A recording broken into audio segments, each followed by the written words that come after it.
True Story Production.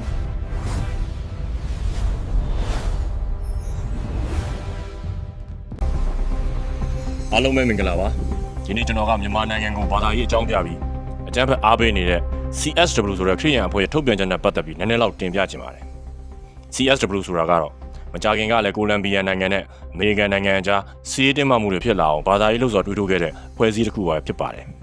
ကျွန်တော်တို့မြန်မာနိုင်ငံကိုလည်းဒီလ4ရက်နေ့မှာခရစ်ယာန်ကျောင်းတွေနဲ့အခြားဘာသာဝင်တွေကိုထိုးစစ်ဆင်တိုက်ခတ်နေပါတယ်ဆိုပြီးထုတ်ပြန်ချက်တစ်ခုထုတ်ပြန်ခဲ့ပြီးအွန်လိုင်းကရတဲ့အထောက်အထားတွေနဲ့တစ်ဖက်သက်ဆွဆွဲရေးသားထားတာတွေ့ရပါတယ်ကျွန်တော်တို့မြန်မာနိုင်ငံလောက်ဘာသာရေးလွတ်လပ်ခွင့်ရတာကမ္ဘာမှာမရှိပါဘူး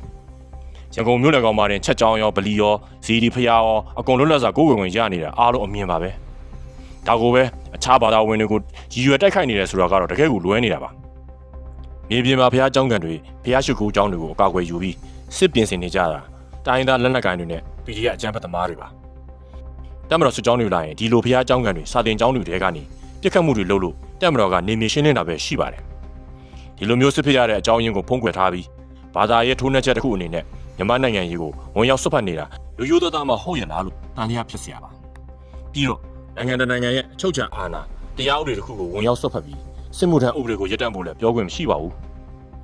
မြန်မာနိုင်ငံကအခုမှလိုအပ်လို့စစ်မှုထမ်းဥပဒေစတင်တာဖြစ်ပါတယ်ကိုရီးယားတို့တခြားစစ်မှုမထမ်းမနေရနိုင်ငံတွေကိုပါတားမြစ်ကြည့်ပါ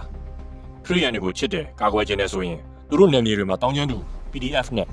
တိုင်းသားလက်နက်ကိုင်ဖွဲ့တွေမလာအောင်ပို့ပြီးစူးစမ်းတင်တယ်။ဖျားရှိခိုးကျောင်းတွေမှာခန်းစစ်မပြင်အောင်တားမြစ်တင်တယ်။အခုလိုတစ်ဖက်သက်ပြည်ပြအားပေးအကြမ်းဖက်တွေရဲ့အလိုတိုင်းနိုင်ငံတကာနိုင်ငံရဲ့အချုပ်အခြာအာဏာကိုဝင်ရောက်ထိပါတာကိုတော့ကျွန်တော်တို့မြန်မာတမျိုးသားလုံးကငြိမ်ခံနေမှာမဟုတ်ဘူးဆိုတာပြောလိုပါတယ်။နားဆင်ပေးတဲ့အတွက်ကျေးဇူးတင်ပါတယ်။ကျွန်တော်ကတော့အလွတ်တန်းသတင်းထောက်မောင်ကျော်ဖြစ်ပါတယ်။